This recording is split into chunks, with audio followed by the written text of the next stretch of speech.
Ayan, PNP Chief Nicolas Torre III sinibak sa pwesto ni PBBM. So ano kaya yung mga posibleng dahilan kung bakit sinibak ito hong si PNP Chief General Nicolas Torre ni PBBM? So meron pong opinion, sariling opinion po ito nitong si The General's Point. So ito po, panoorin po natin mga idol at mga bayan. Bigla ang pag-relieve kay General Torre. Ano ang dahilan? Okay. Ito, nag-message sa akin yung isa kong masugid na subscriber. Sabi niya, General, ba't na-relieve si General Torre? 2 months pa lang siya sa serbisyo, relieve kaagad. Akala ko ma-reach niya ang 2 years in service. Sir, so, ako, nakita ko na posibleng mangyari ito. Opinion ko lang ito ang isa sa mga dahilan yung nangyari sa hindi niya pagsunod sa kautosan ng National Police Commission.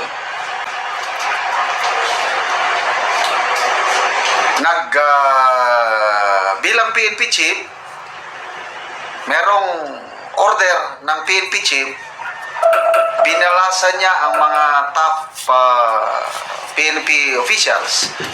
Yung si General Nartates, inalis niya bilang number 2, second highest ranking PNP, Lieutenant General Nartates, siya ang Deputy PNP Chief for Administration. Nirelieve niya, inilagay niya bilang Area Police Commander sa Western Mindanao. Tapos si Lieutenant General Banak, ang ipinalit niya bilang number 2, highest ranking PNP. Then may mga iba pang opisyal. Normal yan, ginagawa ng PNP chief. Halos lahat ng PNP chief, pag upo nila, ganyan ginagawa, binabalasa. Okay. Ngayon, ang National Police Commission, chaired by the Secretary of DILG, mayroong kapangyarihan to review yung mga ganong reassignment o order na ini-issue ng PNP chief. Nakalagay yan sa batas. So, ang National Police Commission nagpalabas ng resolusyon. Pinapabaliwala yung order ni General Torre, yung balasahan niya ng mga police generals. So, ang resolusyon ng National Police Commission, inuutosan si General Torre na ibalik niya si Lieutenant General Nartates as Deputy PNP Chief for Administration. Ibalik niya. Hindi siya sumunod. Instead na sumunod sa resolusyon ng National Police Commission, ang nangyari, ang 18 police regional directors nag-issue ng statement, parang manifesto, na they are one, they are united with their PNP chief. Na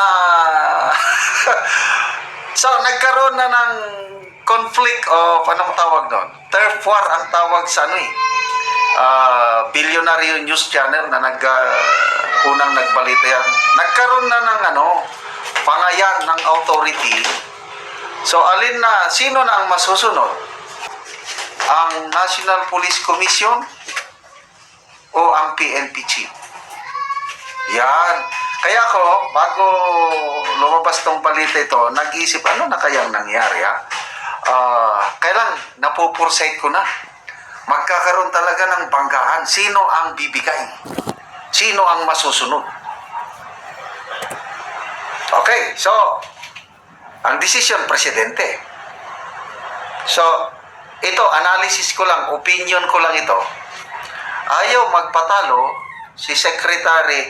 Kasi pag hindi susundin yung NAPOLCOM resolution, ang mapapaya, ang NAPOLCOM. Ang mapapaya, yung chairman ng NAPOLCOM na si Secretary John P. Rimulya, kung ako ang secretary ng hindi pwede yun.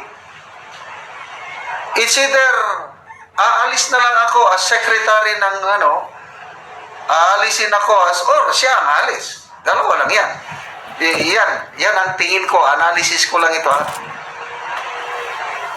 Kaya, siguro, again, speculation ko lang ito, kasi hindi man,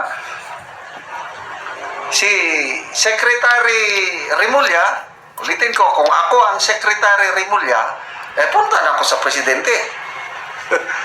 Alter ego ng Presidente ang DILG. Secretary. Magreklamo ako. Sir, ano bang nangyari kay General Torre? Ayaw man niyang sundin yung National Police Commission, what's the use na mayroong National Police Commission? Ang mandate ng National Police Commission is to oversee the operations of the PNP. Kaya nga National Police Commission eh. So reklamo ako. Yun. Most likely, nagreklamo yung NAPOLCOM, nagreklamo yung mga commissioner, kasi si General Torre, kasama rin siya sa commission. Doon sa resolution, siya lang hindi pumirma. Yung, I think, 4 na commissioner, pumirma lahat. Sinantabi, binaliwala ni General Torre, malaking bagay yun. And then, nag-decide ang presidente, sino ngayon ang pipiliin niya? Si General Torre, na sumunod sa utos niya na sa KOJC dahilan para mag-surrender si Kibuloy, tapos PRRD. In fairness, marami ang naitulong ni General Torre kay PBBM. Kaya lang, sino ngayon ang mas mabigat sa presidente? Sino ang paboran niya? Ang PNP chief o si Secretary Rimulya, John P.? Kaya ang alam ko, malaki ang utang na loob ni PBBM sa mga Rimulya.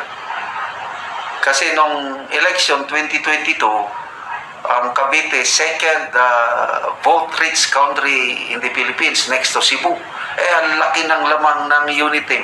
Ayan. Kaya, tingnan nyo, magkapatid na Rimulya, dalawang sekretary. Ayan. So, yun po ang aking opinion, analysis na hindi yan, that's not absolute truth. Baka mali ako. Baka kung i-comment nyo na lang kung ano yung ibang dahilan na alam nyo. Okay, salamat mga kaibigan sa inyong pagsubaybay sa ating channel.